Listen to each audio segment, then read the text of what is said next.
솔직히 하무스의 플레잉 스타일을 봤을 때는 콜론 무한이보다는 조금은 속도감이 없지 않을까라는 생각을 하고, 콜론 무한이는 이런 장면에서 본인이 뒷공간이 열릴 때 주저하지 않고 전방으로 빠르게 드리블을 가져갑니다. 그리고 심지어 속도감도 있는 선수라 상당히 위협적이고, 이런 파이널 서드 지역에 왔을 때 본인이 뭔가 탐욕을 내서 슈팅을 해서 막 골을 넣으려 하기보다는 더 좋은 위치에 있는 우리 팀 선수들에게 이런 볼들을 연결을 해줌으로써 여기에 만약에 음바페나 덴벨레가 있다라고 하면은 상당히 위협적인 패스가 들어가고 그 선수들이 위협적인 골을 넣을 수 있는 장면이 아닐까. 그래서 여기서도 우리 팀 선수들이 공을 딱 잡았을 때 이게 만약에 이강인이었다, 오른발이 아니라 왼발에 이렇게 접어놓고 이강인이 여기서 콜론 무한이를 바라봤다 라고 하면은 이번 시즌 이강인이 이렇게 크로스 싹 올려주면 콜론 무한이가 골 많이 넣을 것 같기도 합니다.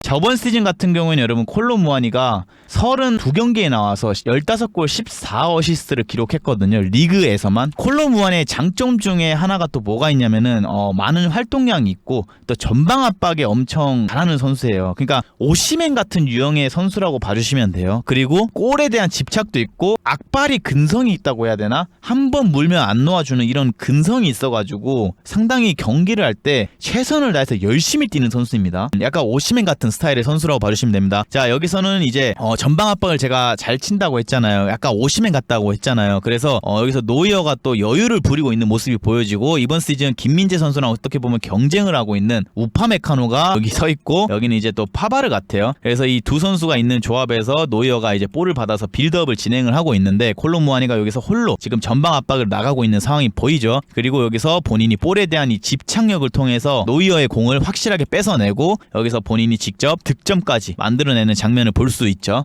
이런 걸 보면은 우리가 알 수 있듯이 상당히 지금 파리가 전방 압박을 위주로 지금 경기를 많이 하고 있어요. 파리의 경기를 보면은 파리 선수들이 전방에서 공을 돌리다가 공을 뺏겼을 때 그 자리에서 빠르게 압박을 계속 나가는 장면을 보여지거든요. 그래서 콜론 무한이가 만약에 파리에 온다면은 조금 더 속도감 있는 압박을 보여줄 수 있지 않을까, 하무스에 비하면은 그런 생각을 하고 있습니다. 그리고 이 부분 같은 경우에는 콜론 무한이가 약간 다재다능하다고 제가 말씀드렸던 이유 중 하나인데, 콜론 무한이가 이런 데서 공을 끊으면은 하무스랑 다른 점이 있다면은, 하무스는 이렇게 공간이 열렸을 때 전방으로 밀고 나가는 이 스피드함이 콜론 무한이보다는 조금은 떨어지는 것 같아요. 물론 파리의 최근 경기들을 보면 상대를 가둬놓고 워낙 때리다 보니까 이렇게 뒷공간이 많이 열리는 상황이 없었을 수도 있는데, 솔직히 하무스의 플레잉 스타일을 봤을 때는 콜론 무한이보다는 조금은 속도감이 없지 않을까라는 생각을 하고, 콜론 무한이는 이런 장면에서 본인이 뒷공간이 열릴 때 주저하지 않고 전방으로 빠르게 드리블을 가져갑니다. 그리고 심지어 속도감도 있는 선수라 상당히 위협적이고, 이런 파이널 서드 지역에 왔을 때 본인이 뭔가 탐욕을 내서 슈팅을 해서 막 골을 넣으려 하기보다는 더 좋은 위치에 있는 우리 팀 선수들에게 이런 볼들을 연결을 해줌으로써 여기에 만약에 음바페나 덴벨레가 있다라고 하면은 상당히 위협적인 패스가 들어가고 그 선수들이 위협적인 골을 넣을 수 있는 장면이 아닐까. 그래서 음단장이나 덴벨레가 어떻게 보면 자국 선수이기도 하고 프랑스 사람이기도 하고 이렇게 이타적인 플레이어를 너무나도 좋아할 것 같아서 좋은 영입일 것 같아요.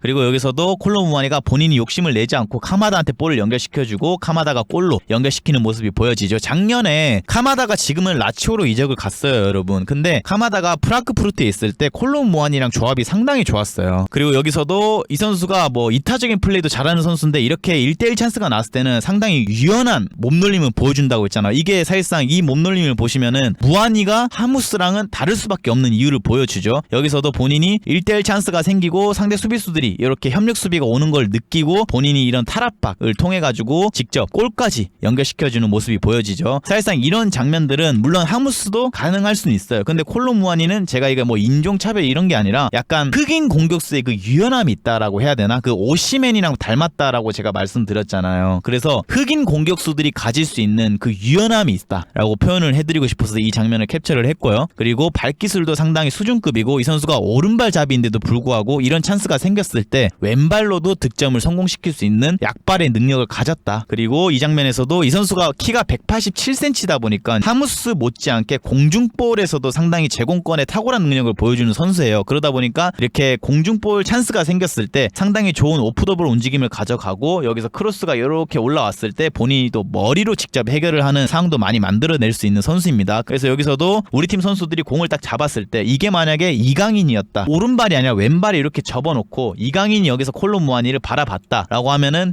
이번 시즌 시즌 이강인이 이렇게 크로스 싹 올려주면 콜로 무아니가 골 많이 넣을 것 같기도 합니다. 자, 여기서도 이제 우리 팀 선수들이 공을 잡은 걸 보고 바로 오프더볼 움직임을 이렇게 가져가는 모습을 보여주죠. 그리고 그래서 마리오 게체가 공을 이렇게 찍어주는 모습이 보여지고 콜로 무아니가 공을 찍자마자 본인이 먼저 들어가는 모습이 보여지죠. 그리고 여기서도 본인이 헤딩으로 직접 먼쪽 파포스를 보고 헤딩슛을 할 수 있는데 옆에 들어오는 카마다에게 공을 살짝 내주면서 조금은 이타적인 플레이를 보여주고 이 볼을 카마다가 들어가면서 골을 마무리하는 모습을 볼 수 있습니다. 그러니까 얼마나 음단장이 좋아하겠어요, 여러분. 이런 장면에서 웬만한 스트라이커들은 이런 볼 잘 이렇게 안 내주거든요. 근데 만약에 이게 음단장이라 생각해봐. 여기서 음단장한테 형 받아 하고 이렇게 주는 순간 음단장이 들어가면서 또 포인트 하나 쌓는 거 아니야. 그러니까 상당히 파리한테는 좋은 영입이 될 선수다라는 말씀을 드리고 싶습니다. 그리고 여기서도 제가 왜 콜로 무아니가 역동적인 선수고 카타르 월드컵에서 오른쪽 윙으로도 뛸 수 있었던 선수이냐라고 하면은 이런 장면들을 볼 수 있어요. 오른쪽 측면에서도 이 선수가 공을 잡으면은 주저하지 않고 돌파를 시도합니다. 이것도 하무스한테 볼 수 없는 상당히 역동적인 장면 중 하나죠. 여기서도 드리블 치다가 본인이 어깨를 좌우로 이렇게 흔들면서 상대한테 페인팅을 주고 어느 정도 상대 수비수랑 가까워졌을 때 사이드로 치면서 본인이 워낙 스피드가 좋은 선수다 보니까 이렇게 우리가 드리블을 했을 때 무한이는 상대편 수비수를 상당히 잘 벗겨내고 여기서도 본인이 직접 슈팅을 하기보다는 바로 컷백을 해주면서 중앙에 있는 마리오 게체한테 볼을 연결시켜주고 마리오 게체가 여기서 마무리를 가져가는 모습을 볼 수 있죠. 그러니까 이런 장면에서도 솔직히 내가 이 팀의 원톱 공격수라면은 골 포인트에 욕심을 내서 이렇게 슈팅을 가져가는 선수들도 있을 텐데 콜로 무아니 같은 경우는 상당히 이타적인 플레이를 잘하는 선수이다. 그리고 이 장면에서는 콜로 무아니가 제가 헤딩도 잘한다라고 말씀을 드렸는데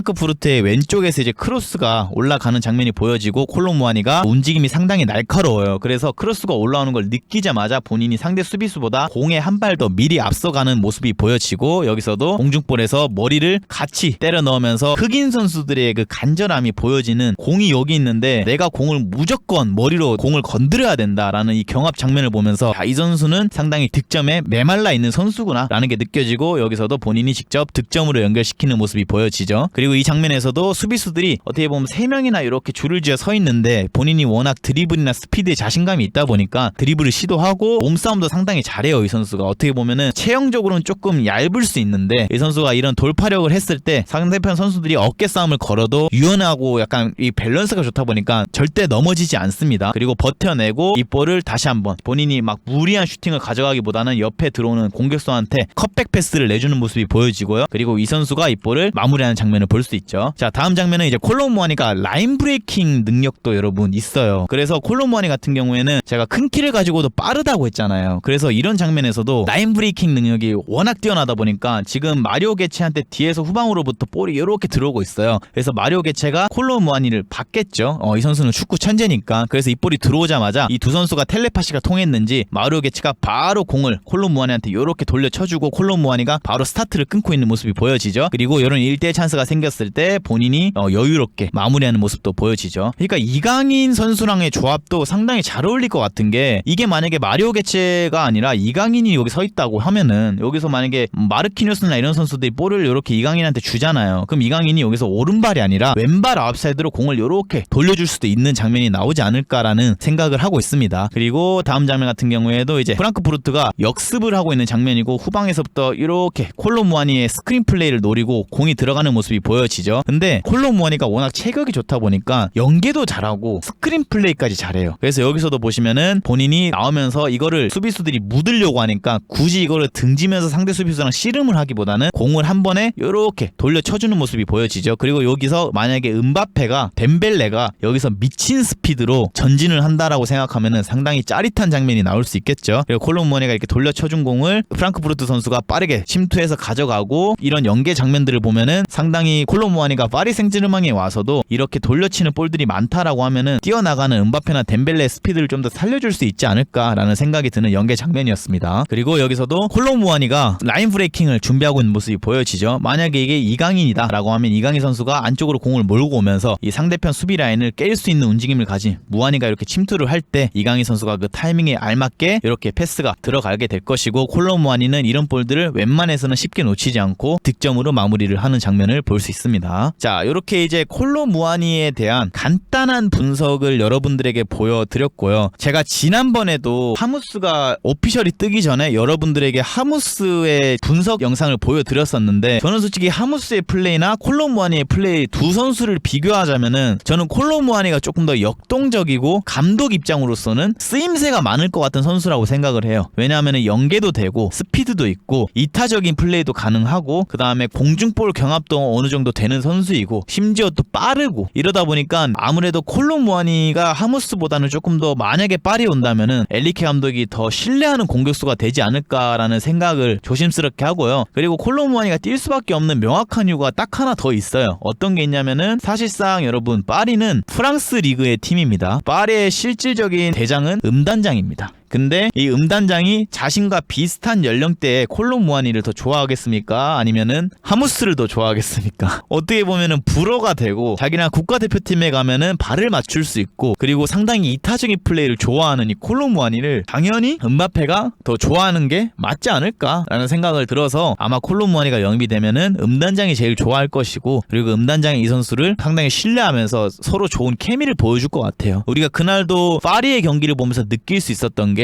후반전에 덴벨레랑 음바페가 들어가고 나서부터는 사실상 둘이서 거의 패스를 주고받아요. 그래서 우리가 어떤 장면들을 많이 볼 수 있었냐, 볼이 여기서 덴벨레한테 가잖아요. 그럼 덴벨레가 상대 수비수 한 명 정도 달고 드리블을 하죠. 드리블을 하다가 비티냐가 막 이렇게 뛰어 들어가고 하무스가 나오고 이런 장면들을 보여주는데 이 두 선수를 아예 생각을 안 해. 일단 이 두 선수는 그냥 덴벨레가 음바페한테 공을 주기 위한 허울일 뿐이야. 그래서 여기 에메리까지 공을 받으러 나가는데도 에메리한테도 공을 안 줘요. 그래서 결국에는 덴벨레가 어디에 공을 주냐, 뽕 때려서 여기 있는 음바페한테 줍니다. 그리고 가끔은 덴벨레나 음단장이 선수들을 이용할 때가 있어요. 어떨 때 이용을 하냐, 이제 뭐 상대편들이 워낙 덴벨레랑 음바페를 의식해서 이 두 선수를 잡잖아요. 그러면은 가끔은 이렇게 짧게 공을 주고받고 또 들어가고, 하무스랑 짧게 주고받고 또 들어가고, 여기서 이제 수비수 끌려 나오면은 에메리가 여기 서 있으면은 이 두 선수들을 좀 이쪽으로 끌기 위해서 에메리한테 공을 주고 이 선수가 다시 받아내서 결국에는 마무리는 우리 음단장한테 들어간다. 그리고 음단장도 드리블하다가 들어가는 덴벨레만 있으면은 이렇게 연결을 해서 둘이서 거의 축구를 하는 팀이다 라는 게 느껴졌고, 이 나머지 선수들은 경기장에서 덴벨레랑 음바페가 좀 더 플레이를 잘할 수 있게 도움을 주는 선수들이라고 저는 느껴지더라고요. 그리고 하키미가 후반전에는 덴벨레랑 음바페가 들어오고 난 뒤에 하키미가 음바페 뒤쪽으로 갔어요. 근데 하키미가 이때부터는 오버래핑을 거의 안 나갑니다. 왜냐하면은 사실상 이 앞쪽 스페이스에 공을 주는 순간 음단장이 드리블을 할 거기 때문에 하키미는 그냥 빠르게 상대의 역습에만 약간 치중하는 느낌? 그래서 다음 경기 때는 물론 음단장이랑 덴벨레가 선발로 들어올 거예요, 여러분. 이 두 선수가 선발로 들어왔을 때 어떻게 경기가 진행이 되는지 좀 보고 싶은 마음이 있고요. 이 두 선수가 들어오니까 확실히 경기 템포나 이런 게 완전 빨라져요. 그리고 일단 선수들이 사이드에서 한두 명 정도는 스피드든 뭐 기술이든 뭘로든 제끼고 들어가다 보니까 이 선수들이 후반전 40분 정도 시간을 부여받은 게 아니라 만약에 90분을 이 선수들한테 준다? 그러면 상당히 매력적인 경기를 할 것 같다라는 생각이 조심스럽게 들더라고요.